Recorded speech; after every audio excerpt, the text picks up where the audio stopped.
welcome back to a 3-part video series on how to design your own fonts.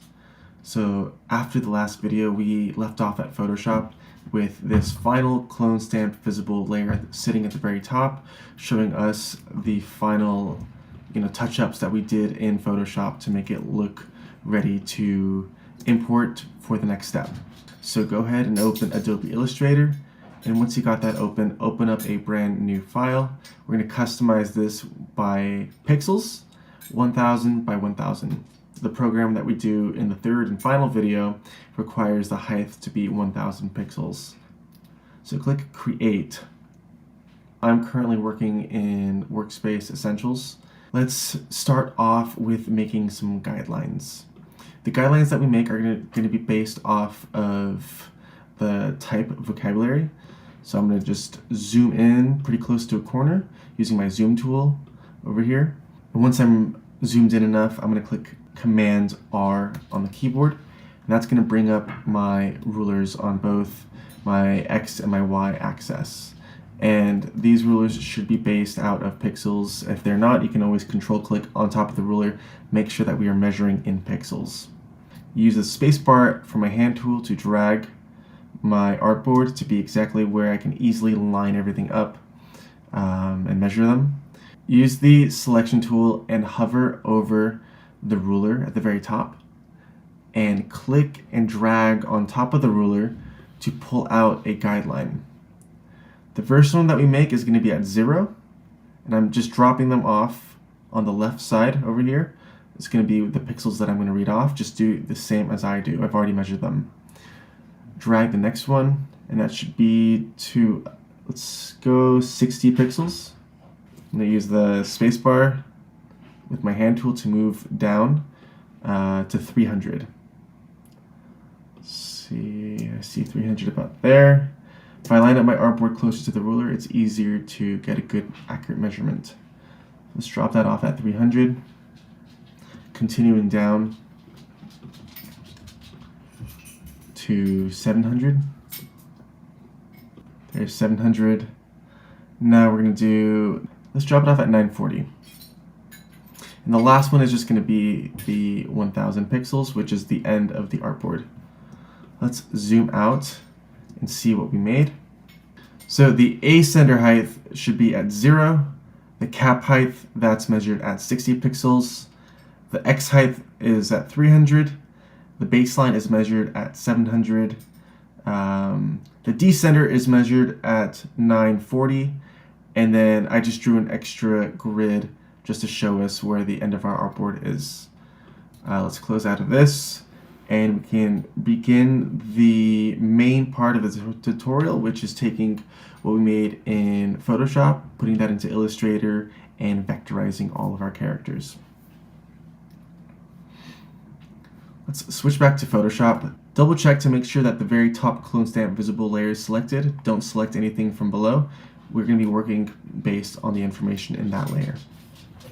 Use the lasso tool and make a selection around the letter A. That's going to be our first one. And we're going to make a preset off of this that we can apply to the rest. Command C copies it. Let's go back into Adobe Illustrator, and Command V will paste it into Adobe Illustrator. We do need to have a few things selected on from the window.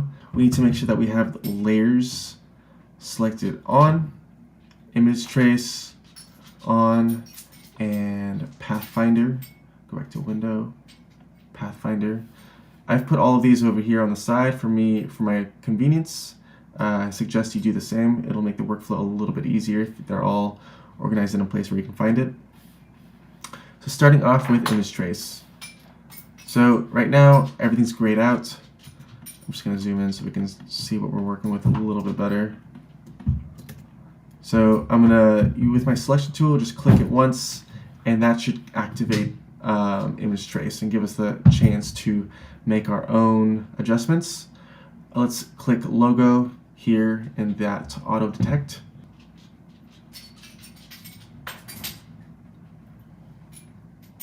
Okay, it's gone through. Let's go over here in mode, click black and white.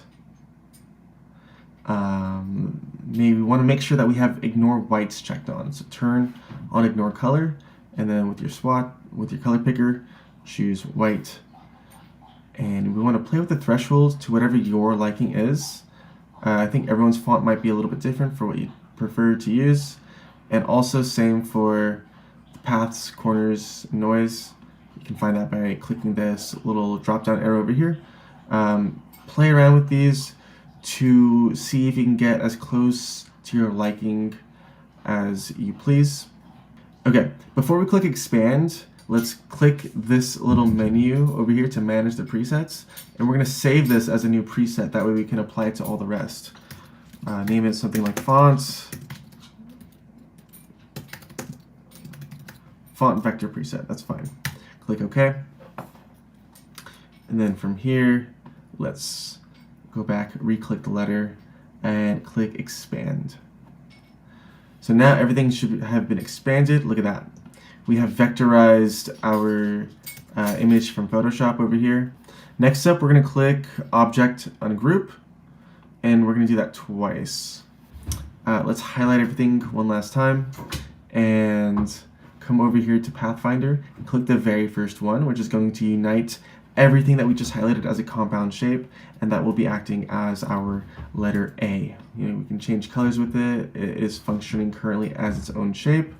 We are going to eventually place all of our letters on top of the baseline. Holding shift, I'm going to drag that up to the cap height, and that's how we're going to be placing a majority of our letters. And if any letters has a stem like P or Q, they're going to come down to the decenter line over here. Okay, so that's going to be the workflow that we're about to do for quite a little bit of time. So let's delete this, and we're going to do everything all together, but by stacks of rows. Let's zoom all the way out and click Shift O, and we're going to make our artboard longer on each side. We cannot make the artboards taller, we can only make them wider. Now let's go back to Photoshop and let's do this by rows. The lasso tool might not work for you. If you're using a mouse, you might accidentally go over some letters. That's okay. Another tool that we have that we can use is the marquee tool. That's this one over here. It's a selection tool, but it's based off of a box. So I'm gonna just cover all of that. Looks pretty good. Yeah, actually that was quite perfect. Command C, take this to Illustrator, Command V to paste. Okay, so I just pasted my row over here. Let's try to line that up all together. So remember, this is the baseline over here at about 700 pixels.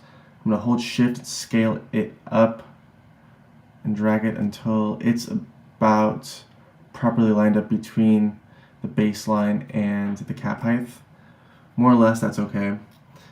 And then as a group, we're going to go to our presets that we made, and font vector preset. Let's click that, let it render. We know we already like all of our settings, so we're just going to click expand, and we want to ungroup everything. Object ungroup, object ungroup. So now let's zoom in. So I'm going to pull that over there. I can perfect it to the cap height because it looks like it wasn't totally perfect. Let's see, B is there. C got a little bit lower.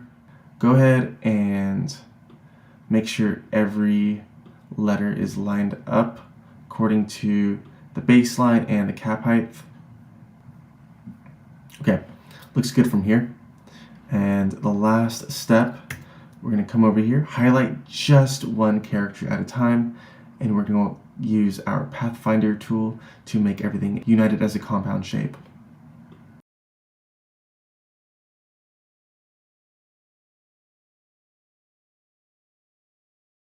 Okay, it looks like something happened in my C. When I made this a compound shape, it ended up getting grouped together with something else. Let's zoom in and find out what happened.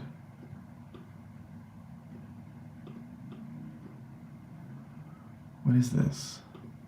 Oh, okay. So if you zoom in, there's a very, very, very tiny black smudge that came with the letter C. Okay, so over here, I'm going to click Object, Ungroup. Make sure that that whole thing is ungrouped. Great. Zoom in again. Highlight that smudge, click Delete. Now, when I highlight this and make this a compound shape, yeah, we're all good. All right, so we have our first row done. Now, it's important that we keep everything about the height that it is. So make sure everything's lined up. Highlight the entire group, and let's just drag this above us. Okay, so we know it's still in the exact same line because we dragged it all together. And from here, we're just going to go down and do the exact same thing to every other row.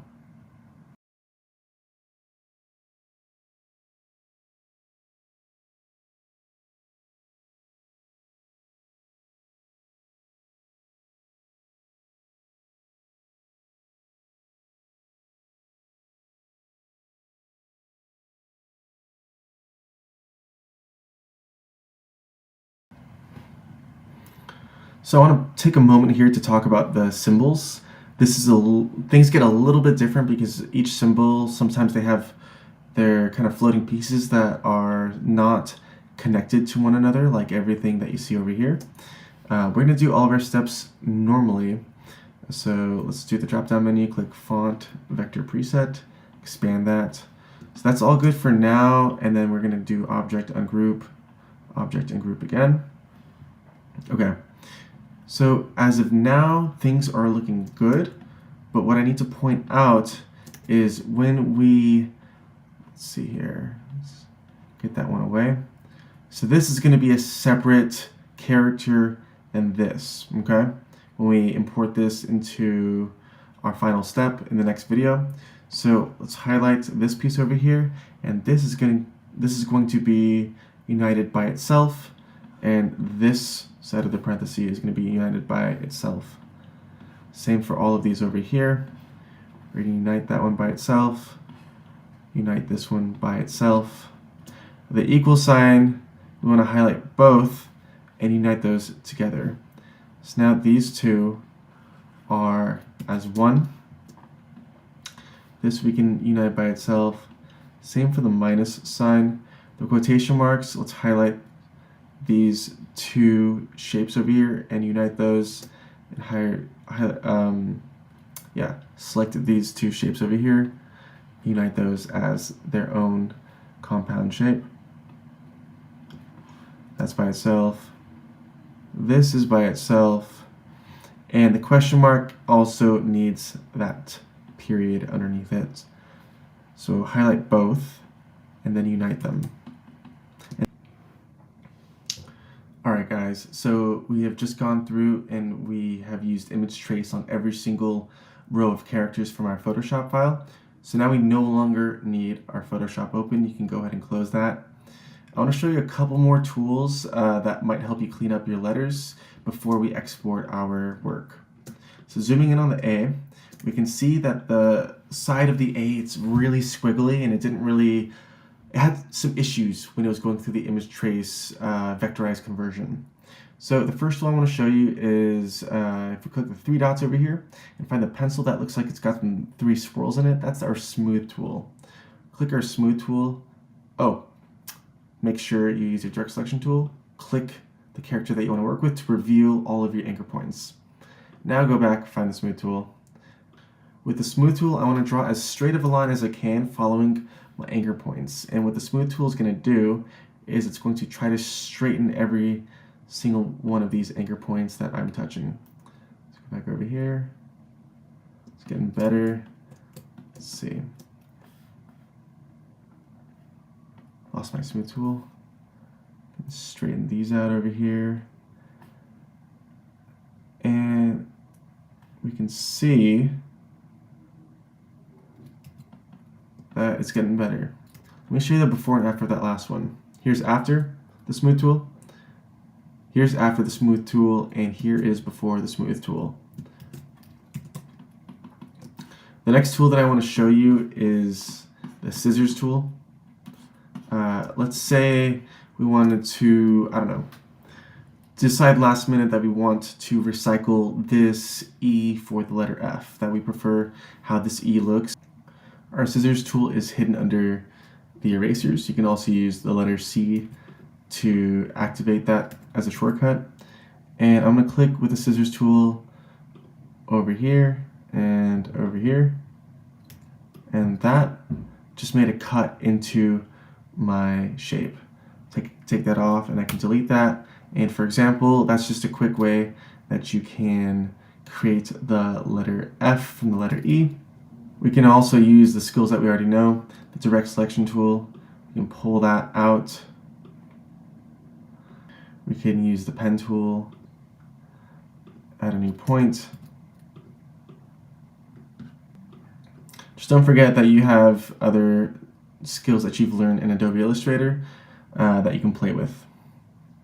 Alright, the last thing we're going to do for this video, click File, Save As, and we want to save, let's save this on our computer. And this is the first time you're actually going to think of a name for your font. Okay, so my clever font name idea. You can change this in the next video, in the next program, but just start brainstorming now for an idea for what you want to call your font, because I am requiring you to name your design. So click on computer, and just for organization's sake, for this video, I'm going to put it on the desktop. My clever font name. And I need you to save this as an SVG file. It's not using artboards really, so we're just going to click save. And we'll click OK. After saving, I'm just going to go to my desktop where I can see my .svg file has correctly saved. I see my letters from A to my symbols. So that means we're ready to move on to our third and final video, where we're going to be going to a website called glypherstudio.com/app. And here, where it says project name, is where your font's final, you need to put your font's final and official name over here. So think about that before you start the third and final video, and then you're going to be clicking create a new font from scratch. Good luck in the last step.